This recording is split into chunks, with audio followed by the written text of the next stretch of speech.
Obrigada, meninas. Estou projetando aí uma tela só para a gente poder acompanhar o texto, tá bom? Quem não estiver conseguindo ver a tela, não se preocupe, nós vamos ler o texto. Então, é só para a gente poder trazer, assim, o texto e o contexto do que Emmanuel nos trouxe para a gente. Quando Emmanuel fala, a gente tem que parar para ouvir um pouquinho, né? Então, é só nessa intenção. Não se preocupe se não estiver dando para ver a tela no celular, que às vezes fica muito pequenininho, né? A gente vai ler tudo, tá? Então, nós trouxemos hoje para conversar um pouquinho, primeiro agradecendo a vocês o convite, falando da alegria de estar aqui mesmo. Eu falo, nós somos casas que já estão próximas geograficamente, não é à toa. Temos quase a mesma idade, não é à toa. Estávamos no mesmo grupinho espiritual planejando essa construção, tanto do amor ao próximo quanto do Bezerra de Menezes, porque a gente sabia que na nossa região a gente ia ter muito trabalho. E graças a Deus nós temos muito trabalho. Então a gente fala que são casas irmãs mesmo, ali, gêmeas, somos mesmo.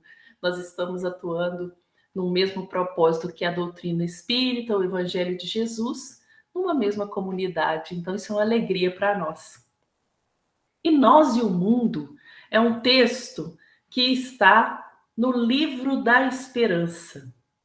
Esse livro tem uns textos assim que parecem muito simples, textos que a gente pode ler no dia a dia, e realmente é.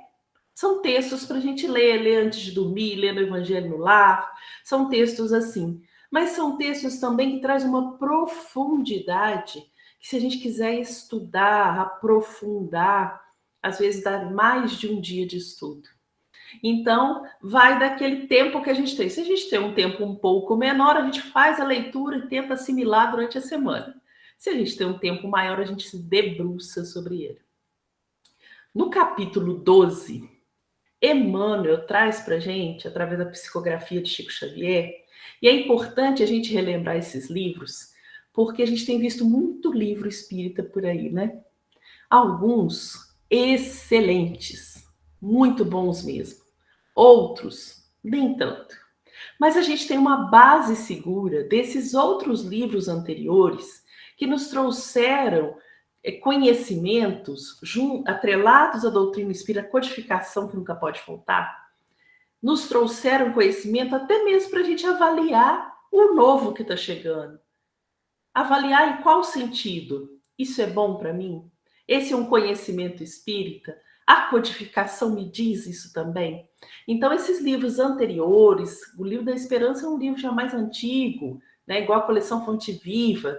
Esses livros também nos servem de base para avaliação daquilo que a gente está consumindo hoje no mundo. Então, nós, no mundo, temos que ter esse olhar vigilante, né? Não é que a gente vai ficar apontando quem fez os livros ruins, mas olhar vigilante sobre aquilo que a gente está consumindo no mundo. Principalmente o espírita, que já tem um projeto muito mais definido, que é evoluir e ser feliz. Se a gente já tem esse projeto, será que a gente ainda quer ficar consumindo tudo aquilo que a gente já sabe que não é bom? Então, essa é uma avaliação que a gente vai fazer através desse texto de Emmanuel. Por que a gente colocou essa capinha aí, olha, cheio de laço, né? É interessante porque se a gente pensa no mundo, o que o mundo é para a gente? O mundo é um presente. O que a nossa encarnação é para a gente? É um presente. A espiritualidade fala isso o tempo todo. O que o nosso corpo físico é para a nossa evolução? Um presente dado pelo Pai, amoroso, bom, justo. Então, nosso corpo tem problema? Não, nós que criamos problemas para o corpo. Porque quem nos deu de presente foi Deus, amoroso, bom e justo. Então, nosso corpo é bom. O mundo é um problema? Quem criou o mundo? Deus. Jesus moldou, mas quem deu a matéria inicial foi Deus. Boa, amorosa e justa. Então, o mundo não tem problema. Quem tem problema são os moradores do mundo. E aí a gente fica projetando para esse mundo. Então, é isso que Emmanuel vem nos chamar a atenção. Ele começa trazendo para a gente duas passagens. Dai e ser-vos-á dado. Está lá em Lucas 6,38. Então, quando Jesus fala para a gente que todas as vezes que a gente der, nós receberemos. E a gente fica naquela ansiedade, naquela vontade de fazer o bem e receber o mesmo bem. Da mesma forma, na mesma intensidade, através, às vezes, da mesma pessoa que a gente fez algo, eu auxiliei alguém, eu fico esperando dela o retorno. Eu fico esperando que ela faça por mim o mesmo que eu fiz. Sendo que nós somos pessoas diferentes. Às vezes o que eu doei, ela não tem condição de me doar. Às vezes o que eu doei, ela vai me doar muito mais. Às vezes o que eu doei não é o que ela vai me doar, mas sempre vai retornar através dela ou de outras pessoas. Então, vai voltar para a gente sim, porque a harmonia do próprio planeta faz essa engrenagem girar e tudo aquilo que eu produzo eu recebo. Mas não quer dizer que seja no tempo, no espaço, na hora, do modo que eu imagino. Vai vir no momento que eu preciso e que eu já posso receber. Através de pessoas, às vezes, que eu nem imaginava estar ao meu redor. Na hora que eu preciso, elas aparecem. Ele também nos traz uma passagem que está no Evangelho segundo o Espiritismo, no capítulo 5, no item 26. E diz assim para a gente: vós, porém, que vos retirais do mundo para lhe evitar as seduções e viver no insulamento, que utilidade tens na terra? Você veio para cá para evoluir. Você veio para cá para evoluir junto com os irmãos. Jesus nos diz para fazer pelo outro aquilo que gostaríamos que nos fizessem.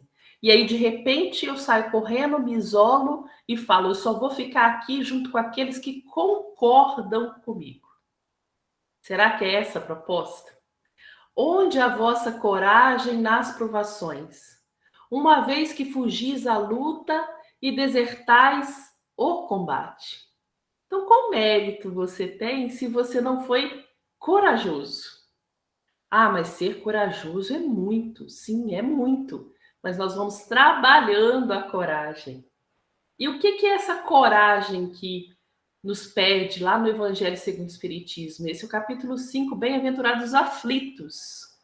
Essa coragem é a resistência ao mal, é a persistência no bem, é a esperança num futuro melhor. Você tem esperança num futuro melhor, você tem que ser muito corajoso, porque esperança te pede ação. Eu não posso só ficar esperando que o mundo melhore. Quando eu tenho esperança, eu já estou fazendo algo para que o mundo melhore. Tem que ter muita coragem. Se a gente pensar no mundo que a gente vive, a coragem tem que ser o principal fator de todos nós. Por que nós vamos, por exemplo, auxiliar um irmão se a gente acreditar que ele só erra? Por que nós vamos auxiliar um irmão se a gente acreditar que ele não vai mudar nunca? Então, ter esperança é fazer com que esse irmão perceba o erro e erre menos. Esse irmão tem argumentos para mudar. Olha como já me coloca na ação. Não é assim?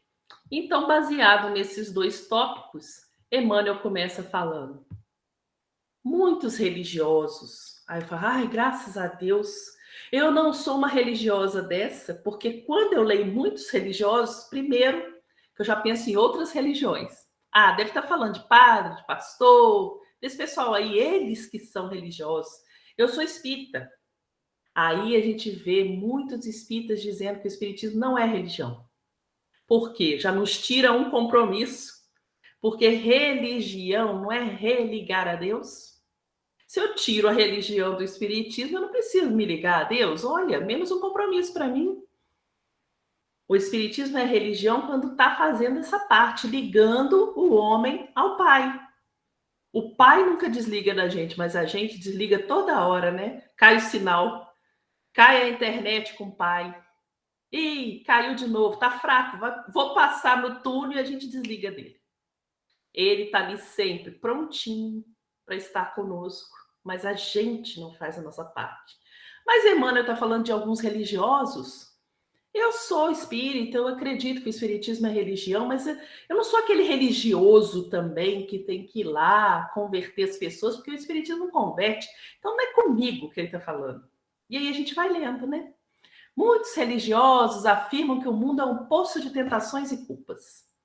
Os religiosos, aqueles que estão lá nos seus templos, olham para o mundo e vê um poço, ou seja, onde teria que ter água limpa, tá com tentação e culpa, procurando o deserto para cobertar a pureza.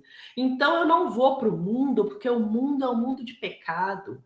Porque o mundo é um mundo que está perdido, porque o mundo está difícil mesmo. Eu tenho que ficar aqui para me proteger do mundo. E aí eu procuro um deserto. Por quê? Ali eu vou manter intacta a minha pureza. Será que alguém pode vir de fora e falar com a gente? Faça isso. E isso ferir moralmente aquilo que você sabe, né, das leis morais. E você, porque alguém te obrigou, você faz? Você já sabe que não pode. Ah, mas tem aí a lei do aborto. Ué, mas você não sabe que a vida é um presente? Que é através dessa vida material que a gente cresce? Você já não estudou isso? Você não sabe que tem que respeitar todas as formas de vida? Tratai com respeito toda a obra da criação, nos diz o Livro dos Espíritos. Você não sabe? Então é porque alguém fez uma lei que é humana, que eu vou passar por cima de uma lei divina? Não, não pode. Então a pureza que está em mim vai continuar em mim, esteja eu onde estiver. Porque senão os grandes missionários teriam que ficar guardados aonde? Chico estaria no meio da tristeza, da pobreza, da dor, da dúvida, da acusação? Será? Ele teria que ficar guardadinho, né? Era um homem bom. Madre Teresa podia estar junto aos pobres, nas doenças, nas mazelas familiares? Não, era uma pessoa boa, pura. Então tinha que ficar guardado? Não. Os médicos vão aonde estão os doentes. Então, aí mesmo, eles procuram esse deserto, e aí essa figura do deserto, para nós, é muito importante a gente pensar nela. Os grandes mestres do judaísmo, e aí a gente vê isso também na história de Jesus, a gente vê isso na história de Paulo, eles estiveram no deserto. Por que eles estiveram no deserto? Porque eles queriam se esconder? Não, porque o deserto na nossa vida tem que ser aquele momento que a gente para, raciocina, se refaz, busca novos conhecimentos, traça novos projetos, sai mais fortalecido, mais decidido, com coragem e vai ao mundo. Paulo, quando quis divulgar o evangelho, ele foi aconselhado por Gamaliel, seu mestre, a ir para o deserto de Palmira, para que lá ele pudesse estudar mais o evangelho, para que lá ele pudesse pensar qual era mesmo o motivo dele querer divulgar o evangelho. Porque muitas vezes a gente vai fazendo sem pensar no motivo. E grande parte das vezes a gente abraçar algumas tarefas e realizar alguns projetos é pela vaidade, não pela necessidade ou vontade do Pai. Então a gente precisa ter esse tempo. Que tempo dura esse deserto? A gente vai ficar escondido lá? Não. Às vezes é aquele deserto que Santo Agostinho nos chamou a fazer. No fim do dia, passe em revista. O que ele falou? Vem para dentro de você, para aquele lugar calmo, silencioso. Começa a pensar. Vê o que você fez, os projetos de amanhã. Às vezes vão durar alguns dias, às vezes algumas semanas. Mas ele nunca pode ser depressivo. Ele tem que ser ativo. É aquele que se autoavalia. Mas nunca com a culpa, porque a culpa não é benéfica. A culpa nos paralisa. Tem que ser uma observação sincera e amorosa até sobre nós mesmos. Não é um lugar de esconder, não é um lugar de ficar, é um lugar de passar. Ninguém fica no deserto, todo mundo passa. Aquelas caravanas imensas, elas passam. Então, às vezes, você vai fazer essa avaliação, vai vir uma caravana imensa de problemas, de realizações, de tudo, mas tem que passar para que você continue a sua trajetória também. Mas é no silêncio, nesse silencioso retiro que se entrega os perigosos ócios da alma. Por mais humildes que se façam essas pessoas, comem os frutos e vestes em estamenhas, os tecidos que o mundo lhes oferece. Então eles se escondem no deserto, com medo do mundo. Mas quando eles precisam, quem atende? É o mundo. Porque a gente tem uma lei de sociedade que nos diz que a gente não pode ficar em isolamento. O isolamento, o voto de silêncio não é benéfico. Por quê? Lá na 768, observação de Kardec nos diz assim, que ninguém tem todas as faculdades completas. Elas se completam nas relações com o mundo. É entendendo o outro, é compreendendo que o outro é diferente de você, é buscando entendimento entre essas diferenças que a gente vai crescendo.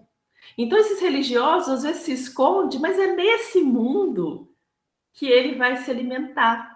Se alimentar até de histórias e experiências para que ele possa também viver. Então, esse esconderijo aí, às vezes nem existe. Ele cria mentalmente para falar que ele não vive nesse mundo tão perverso, tão difícil. Mas ele vive sim. E isso foi um presente para ele. Mas Emmanuel continua falando para a gente, né? Muitos escritores. Ai, que alívio, eu não sou escritora. Ninguém é escritor, que bom. Então não é comigo que Emmanuel está mexendo agora. São esses escritores, né? Muitos escritores alegam que o mundo é um vasto arsenal de incompreensão e discórdia, viciação e delinquência, com quem se vê diante de um serpentário cheio de serpentes, ou seja, aqueles que estão ali só na espreita para te atacar. Contudo, é no mundo que recolhe o precioso material em que gravam as próprias ideias e encontram os leitores que lhes compram os livros. Nossa, ainda bem que eu não sou escritora, porque olha o que Emmanuel falou, que o mundo está viciado, que o mundo é delinquência, que o mundo é um serpentário. Mas aí a gente fica pensando, eu não sou escritora de livros, letras, papéis. Mas quantas vezes eu não escrevo na história de alguém? Quantas vezes eu não sou aquele escritor de histórias faladas? Porque a gente sempre lembra de escrever com a mão, né? Mas marcar é uma forma de escrita antiga, né? Marcava-se no papel, marcava-se na pedra, no cinzel, ia marcando, né? Então, quantas vezes eu não sou escritora de outras vidas? Eu estou escrevendo na vida de cada um. Eu estou deixando exemplos que depois vão ser passados para outras gerações que às vezes eu nem conheço. Imagina esses grandes nomes de expressão que a gente muitas vezes fala, né, para os nossos filhos, para os nossos netos. Ah, porque o seu tataravô fazia assim, assim. Não está escrevendo uma parte dessa história nessa nova encarnação? Quantas vezes a gente faz isso? Então, será que eu não sou mesmo escritor? Eu sou escritor da minha própria história, eu sou escritor de outras histórias. E é nesse mundo que eu tanto reclamo que eu vou buscar um material precioso, que é vivência. Porque eu posso aprender com as minhas vivências e eu posso aprender com a vivência do outro. Quando eu digo para aquele tataraneto lá, seu tataravô fazia assim, não faz desse jeito que a gente já tentou, não deu certo, eu estou exatamente marcando essa história com experiências, com material precioso que vai servir de exemplo para tantos outros. Além dele falar dos escritores mesmo de livro, ele está falando de todos nós. Porque quando a gente lê escritor, a gente já tenta fugir. É natural do ser humano, né? Não é comigo, vou fugir. Mas Muitas vezes os livros, se a gente pensar no livro da vida, o nosso livro da nossa vida, não está escrito em papel nenhum. Poucos são aqueles que têm a sua vida no papel, né? Nós não temos, e nem por isso nós deixamos de escrever esse livro. Quantos compram esse livro? Endeusam pessoas e seguem à risca o que eles fazem. A gente tem um nome muito usado hoje e que a gente precisa pensar, né? Pensar mais profundamente. Hoje a gente vê na internet os influenciadores. O que você faz? Sou influenciador. Sou influenciador digital. Eu sou influenciador. E aí a gente pensa quais as grandes questões da nossa vida. Os espíritos influenciam sua vida muito mais do que pensar. Quais influenciadores eu estou seguindo? Qual livro eu estou comprando dessas pessoas para servir de exemplo para mim? E aí a gente vê pessoas vivendo vida de famosos numa condição de miséria. Eles ficam projetando aquela vida e esquecem de viver a deles. Ou seja, foram livros escritos por outras pessoas que eles estão lendo, que eles estão vivendo. Então a gente precisa pensar, nós, escritores da vida, que exemplos nós estamos deixando para o mundo? Porque é fácil reclamar que o mundo é incompreensão, discórdia, viciação, delinquência. Mas se eu sou aquele que propaga somente incompreensão, discórdia, viciação e delinquência, que livro eu estou vendendo? Né? Assim, participação especial do PET. Né? Então, que livro que eu estou vendendo? Que livro eles estão comprando? Sendo que, quando eu tenho exemplos bons, quantos também não vão querer seguir? Se ele consegue, se ela consegue, por que eu não consigo? Esses são os livros que a gente precisa vender às pessoas. Vamos juntos, vamos construir. Mas Emmanuel não fica só nos religiosos e escritores. Ele também fala dos pregadores. E aí vai falar assim, agora tá mexendo com a gente. Não, não sou pregadora. Eu sou faladora, né? Eu sou uma faladora espírita. Aí ele fala, muitos pregadores clamam que o mundo é um vale de malícia e perversidade. Então eu vou lá para frente, qualquer casa espírita, qualquer igreja, qualquer templo, e digo assim, olha, o mundo lá fora está perdido, porque não vai para o mundo lá fora, fica só aqui. Fica só na nossa comunidade, na nossa sociedade. Fica só dentro da casa espírita. Você tem que vir todos os dias, porque o mundo está terrível, perverso. Qual se as criaturas humanas vivessem mergulhadas numa piscina de lodo? Ou seja, está lá a piscina, a gente está aqui do lado de fora, protegido em cima de uma pedra, em cima de um monte, e olhando todo mundo. Nós somos os escolhidos, né? Nós estamos aqui já protegidos. Todavia, é no mundo que adquirem os conhecimentos com que ornam o próprio verbo e acham os ouvintes que lhes registram respeitosamente a palavra. Se eu começo a dizer, olha, não vive no mundo não, porque lá só tem perversidade e malícia. Qual vai ser o olhar que eu estou levando para essas pessoas?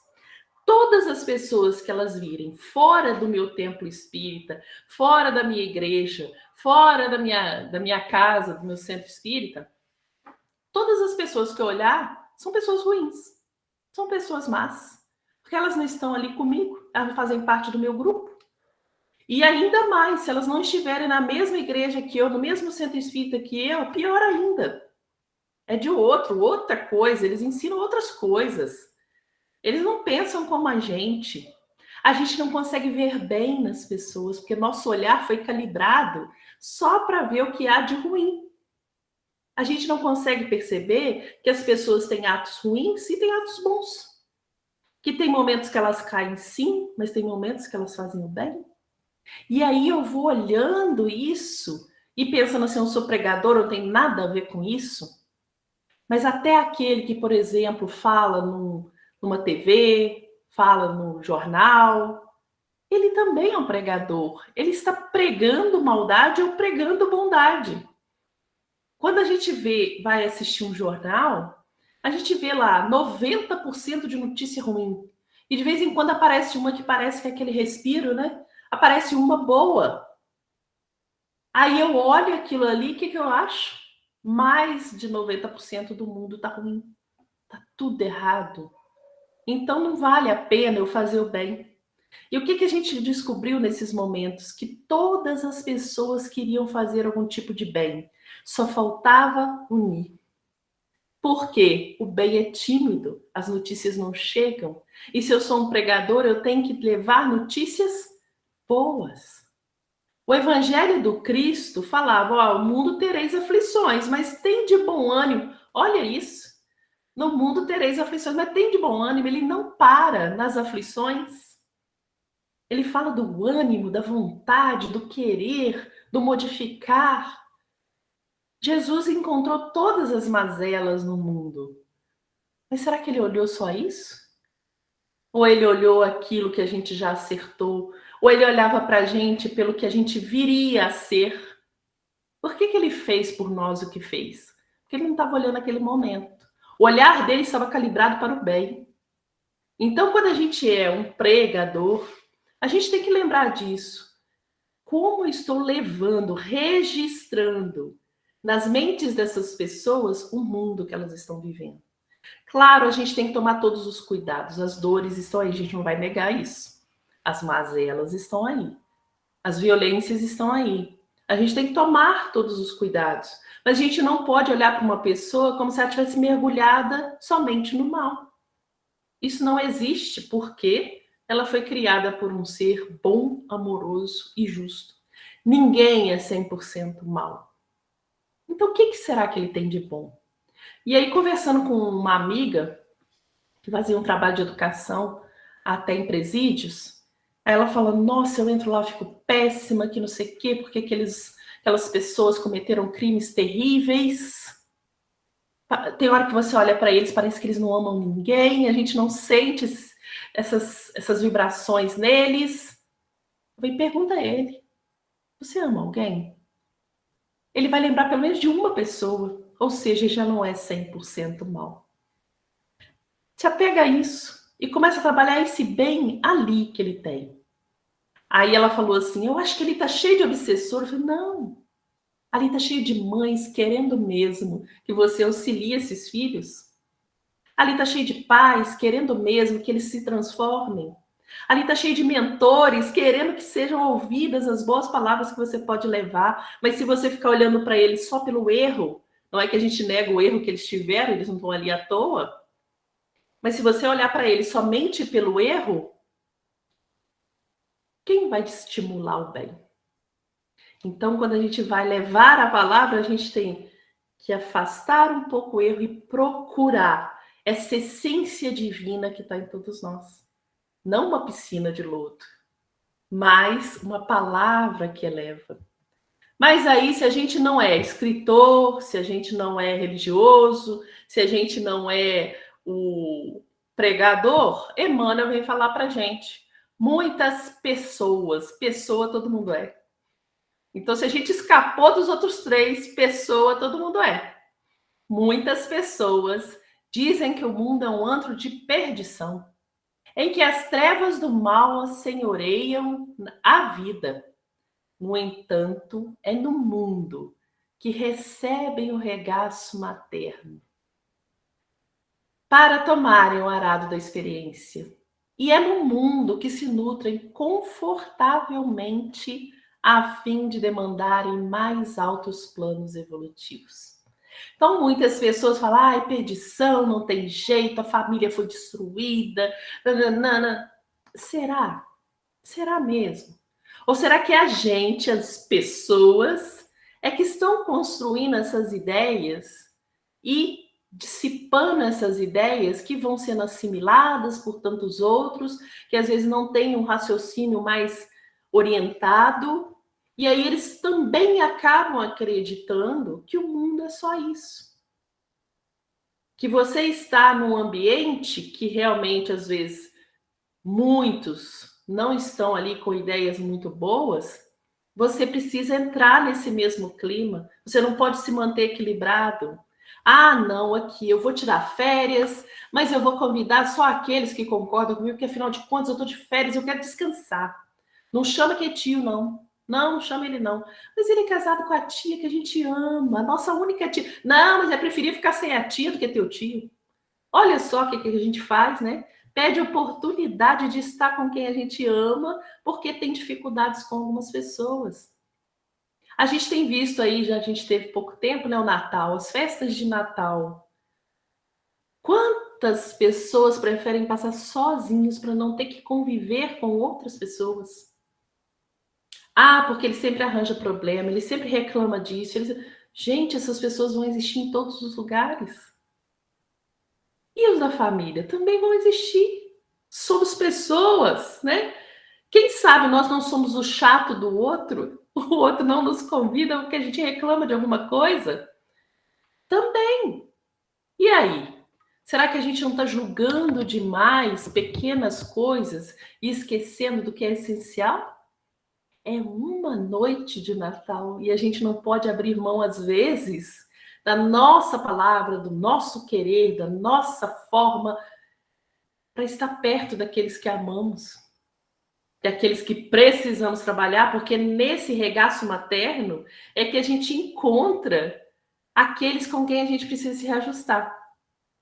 É nesse espaço que a gente teve de presente, a família, que muitas vezes vem numa dificuldade terrível, seja financeira, seja social, seja moral,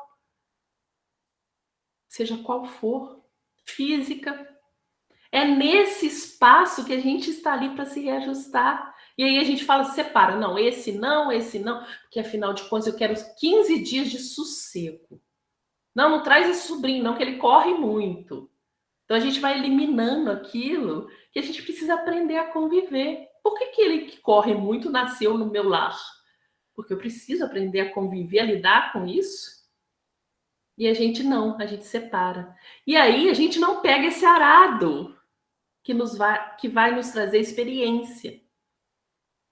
Ter tolerância com essas pessoas que a gente acha que são difíceis é o nosso papel. Com aquilo que é fácil, a gente não precisa tolerar. Ele concorda com o que eu digo, ele concorda com o que eu penso, ele concorda com o que eu faço. Ele é praticamente eu de novo. Então, como que eu preciso exercitar com ele? Talvez ele seja meu espelho, eu preciso observar. Mas esse outro que discorda em tudo comigo, a gente sempre diz, eu digo isso, eu tenho amigos que são meus amigos e eu nem sei por quê, que são completamente diferentes de mim. Completamente em tudo. Mas eu gosto muito, justamente porque essa diferença me faz pensar. Me faz pensar se eu também agiria daquela forma, se eu também falaria daquela forma. Se eu tivesse naquela situação, qual atitude eu tomaria? Então a gente conversa muito, mesmo sabendo que tudo que ele faz é o oposto do que eu imagino. Mas isso é bom, né? A gente tem que saber lidar com tudo isso. Então, se a gente escapou de todas as outras pessoas, nós estamos envolvidos no mundo e é esse mundo que nos dá a experiência que a gente precisa para evoluir, para ser feliz. Ah, mas a gente também evolui e cresce lá no mundo espiritual. Só que no mundo espiritual a gente se liga por afinidade. Cheguei no mundo espiritual, o que que eu gosto? Música? Claro que eu vou procurar um grupo de música. Por que eu vou ficar de leitura se eu gosto de música? Eu vou para lá, e lá tem a turma da música e eu vou ficar ali. Então, por afinidade, eu vou crescendo também, mas eu vou estar nos espaços de afinidade. Quando a gente vai encarnar, o que acontece? O que você precisa se reajustar? Vamos fazer o planejamento. Essa pessoa que você tem débito, essa pessoa que você precisa ajudar, essa pessoa que você levou à queda, essa pessoa que vai te ajudar, vão estar todos juntos. E aí a gente vem por necessidade. Então a gente evolui sim no mundo espiritual, mas essa experiência somente no mundo material. Então é esse mundo que a gente fala que está cheio de perdição que nos faz evoluir. E aí a gente pergunta, né? Será que é o mundo? Ou será que sou eu? Será que é o mundo que está desse jeito? Ou será que sou eu que estou olhando o mundo desse jeito? Ou pior, eu que estou construindo o mundo desse jeito? O mundo é bom, sempre foi. Mas eu estou deixando no mundo bons exemplos? E aí, Emmanuel fala para gente, o mundo, porém, é obra-prima da criação. Ele nos leva de novo à criação divina, Deus, amoroso, bom e justo. Indiferente das acusações gratuitas que lhe são desfechadas, prossegue florindo e renovando, guiando o progresso e sustentando as esperanças da humanidade. Foi perguntada à espiritualidade, a Terra tem como suprir toda a população? Sim, ela sempre se renova. Ela tem como fazer isso se não tiver abuso. Olha só, ela tem como fazer se não tiver abuso. O abuso é nossa parte. A Terra faz, mas a gente abusa. Se a gente não abusar, e qual é o abuso que a gente faz? A gente planta muito, a gente deixa perder uma parte para o preço elevar. Olha que absurdo. Olha o abuso que a gente faz com a terra. Mas ela tem como. E ela prossegue florindo e renovando. E aí a gente lembra da semente debaixo da terra. Uma escuridão. Ela fazendo uma força para sair dali. Esperando o dia propício que tem água, que tem sol. Mas ela não desiste nunca, ela continua, e pelo simples fato de quando ela desabrocha, né, quando ela fica florida, fica colorida, enfeita a terra. É só isso que ela quer. O que ela quer com isso? Aplauso, ela não escuta. Ela é planta, né? Quando a gente passa e fala, nossa, que linda, a gente até imagina ela feliz, falando assim, ai, obrigado, mas não, ela não escuta. Então, por que ela floriu? Pelo simples fato de cumprir a parte que cabe na obra da criação. Vai lá, florir, para que várias abelhas, vários beija-flores estejam ali fazendo a parte deles. Vai lá cumprir a sua parte. E a gente quer sempre o aplauso do mundo. Então, quando Emmanuel trouxe para a gente, florindo e renovando, guiando o progresso, sustentando as esperanças, quando a gente vê essas grandes plantações também, e a gente vê tudo plantadinho e eles esperando a chuva. E se a chuva não vem, não dá certo, aí a gente fica pensando, né? A terra está ali mostrando para o homem, olha, tem esperança, vai dar certo. E a gente esquece desse exemplo e fica só com a produção, a grande produção. A gente não vê o caminho dessa grande produção. É isso que o mundo veio nos trazer, né? Mas Emmanuel ainda fala, fugir de trabalhar é sofrer no mundo a título de resguardar a virtude. A título de resguardar a virtude. É abraçar o egoísmo mascarado de santidade. Lá no capítulo 7, Bem-aventurados os pobres de espírito, no item, deixa eu até conferir aqui para nós, no item 11, fala assim, sem humildade, apenas vos enfeitais de virtude que não possui. Ou seja, quando a gente tenta se resguardar desse mundo, fala assim, não, eu sou muito bom, eu sou muito evoluído, eu sou muito puro, eu não posso estar nesse mundo que está todo atrapalhado. Isso é egoísmo. É aquele que separa só os que concordam com ele para ir para a festa. O que Jesus nos ensinou? Quando der uma bodas, convida a todos. Quando der um festim, convida a todos. Os pobres e estrupiados, que vão sentar na sua mesa, e aí, lógico, a mesa aí a título de entendimento, né, de explicação, que vão sentar na sua mesa e não vão saber usar os seus talheres, que vão falar coisas que você não queria, que vão lembrar situações que você não queria mais lembrar. Chama todos. Ah, mas então eu vou dar uma festa para sofrer? Não. Para que eles também tenham a oportunidade de olhar para você e falar assim, olha como que ela está sendo calma, como ela está sendo tolerante. Eu fui terrível essa noite e ela foi paciente comigo. Nossa, eu derramei as coisas e ela em nenhum momento se estressou. Isso não são exemplos que o mundo está precisando? De tolerância, de paciência, de amorosidade? É o momento, talvez, que eles vão ter. Quando a gente faz as nossas assistências sociais em nossas casas espíritas, eles derramam, eles falam, eles gritam, e a gente não quer que grite. E aí, o que a gente tem que ter? Paciência e exemplo. Auxílio, quer que eu te ajude? Posso te ajudar a colocar o suco? Porque eles vão percebendo e vão aprendendo. Muitos no mundo erram por não ter tido exemplos, auxílio. Foram jogados no mundo sem ter um preparo. Quando a gente vinha de famílias grandes, as famílias já eram o nosso preparo. A gente nascia, por exemplo, com 10 irmãos, mas pai e mãe, 12. 12 espíritos diferentes que nos preparavam para as diferenças do mundo. Hoje somos filhos únicos, que os nossos pais querem fazer tudo para a gente. Ou seja, a gente cai no mundo sem um preparo para a diferença. Por isso a intolerância está aumentando. Quantos largam o emprego do sonho porque falaram que não aguentavam mais o chefe? E aí você vai ver, não era o chefe. Aquelas eram as regras do trabalho, mas que ele não queria mais seguir. Então a gente está indo sem preparo, porque no nosso egoísmo a gente está se isolando. Mas Emmanuel falando para a gente ainda, fala, o aluno diplomado em curso superior não pode criticar a bizonhice das mentes infantis, reunidas nas linhas primárias da escola. Aí a gente entende por que Jesus teve tanta paciência com a gente.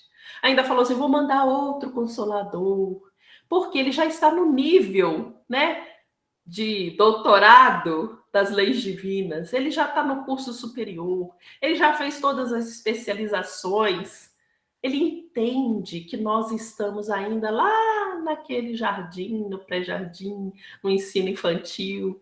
A gente ainda está lá, né? Que não sabe nem abrir o caderno direito, que não sabe escrever. A gente ainda está ali. Por isso ele teve paciência. Os bons são realmente bons, se amparam os menos bons. Os sábios fazem jus à verdadeira sabedoria, se buscam dissipar a névoa da ignorância. Aí a gente lembra lá do capítulo 20, a missão do homem inteligente na Terra, né? É justamente auxiliar aquele que ainda não conseguiu compreender. Você não vê inteligente para você ser aquele ovacionado, né? Você veio inteligente, você veio com uma capacidade a mais, você veio com uma... Às vezes a gente não consegue, e aí lembra que tem múltiplas formas de inteligências hoje, né? Você não consegue realizar algo, mas você consegue o outro, e nós vamos juntos realizando uma obra maior. O homem inteligente não é aquele máximo da inteligência, não, é aquele que sabe utilizar o que tem para auxiliar, para progredir, auxiliar. Esse é inteligente, o restante tem muito conhecimento. Mas o inteligente usa do pouco conhecimento que tem para progredir e auxiliar. Esse realmente é inteligente.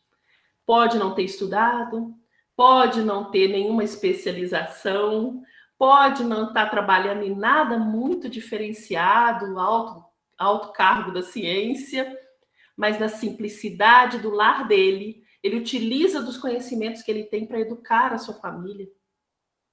Esse é um homem inteligente. Do pouco conhecimento que ele tem, ele faz um grande aprendizado. Da pouca instrução que ele tem, ele realiza a grande obra de educação moral do ser. E aí? Né? Então é nisso que Emmanuel está chamando a atenção. O espírita, na essência, é cristão, chamado a entender e auxiliar. E aí a gente pensa, o espírita é cristão, segue o Cristo.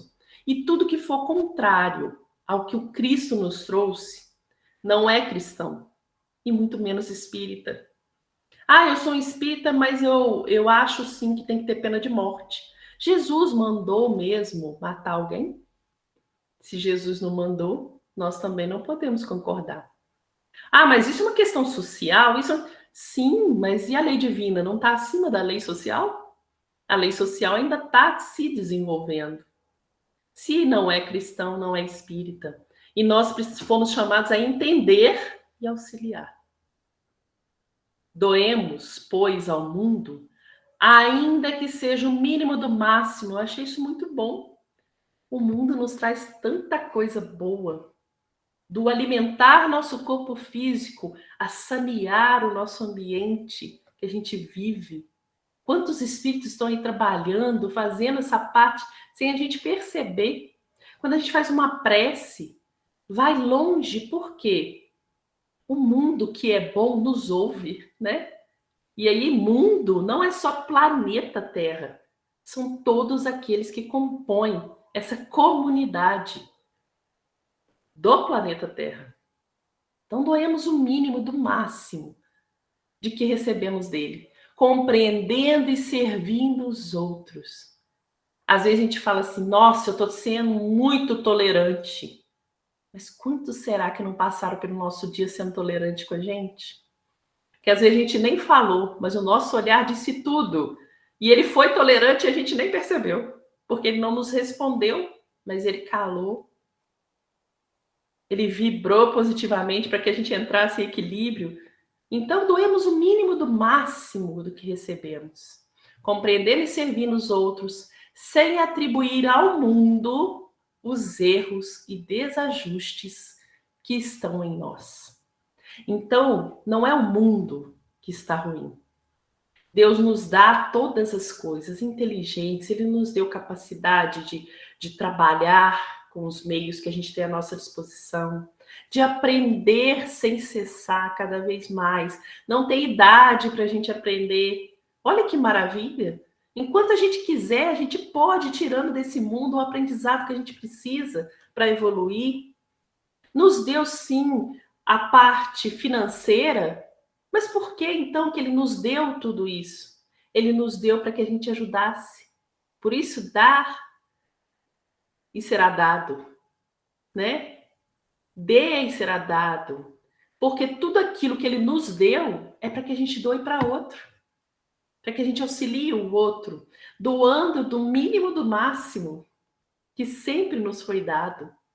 E lembrando que tem um livro, Alma e Coração, que também é Emmanuel, que fala assim para a gente lá no capítulo 6, que tem o título Dar. Que dar é muito mais do que a parte material. Então ele diz assim para a gente, as maiores transformações da nossa vida surgem quase sempre das doações que fizemos. Aí a gente já pensa assim, eu vou lá, vou doar 500 cesta básica, porque olha só a transformação, o Emmanuel está falando, né?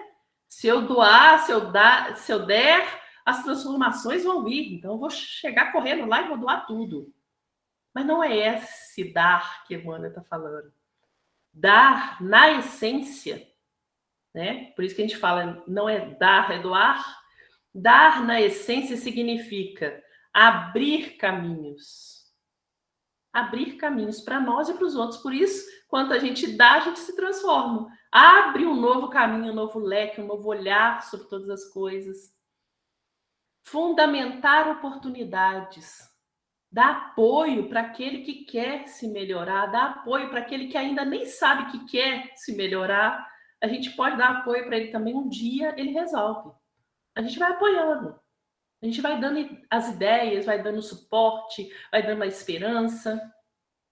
É multiplicar relações. Então, dar é abrir caminhos, fundamentar oportunidades e multiplicar relações. Porque às vezes eu não posso atender um companheiro que me chega e me pede um emprego. Eu não sou empresário, não tem como te dar emprego. Mas eu já estou sabendo que você precisa. Amanhã vem uma pessoa e fala, nossa, eu estava precisando de um tomador de conta, né? De um cuidador de idosos. Estava precisando. Olha, eu conversei com uma pessoa, essa pessoa é cuidador de idoso. Então, eu não tenho como dar o emprego, mas eu posso abrir essa oportunidade. Eu posso, através das relações que eu faço no próprio mundo, criar oportunidades para todos serem melhores, crescerem. Então, que esse exemplo de Emmanuel nos mostra é que não é o mundo que está todo errado, como aqueles religiosos, escritores, pregadores e pessoas dizem. É o nosso olhar sobre o mundo que está muito viciado no mal. A gente precisa calibrar, né? Já viu aquele negócio? Vamos calibrar aqui. Você calibrar o nosso olhar no bem que a gente já pode produzir. E aí sim, o bem vai deixar de ser tímido, o bem vai fazer uma corrente realmente que auxilia a todos, independente do espaço que a gente ocupa. Então, meus amigos, esse texto para mim foi fundamental para a minha transformação, né? Ainda não consegui transformar, não, mas eu estou tentando, já tenho subsídio, já tenho um porquê, mas espero que tenha sido para vocês também tão bom quanto foi para mim. Agradeço demais o convite, espero voltar mais vezes. Deixo meu abraço carinhoso para todos do Bezerra de Menezes, os nossos amigos aí tão fraternos, tão queridos. Muito obrigada.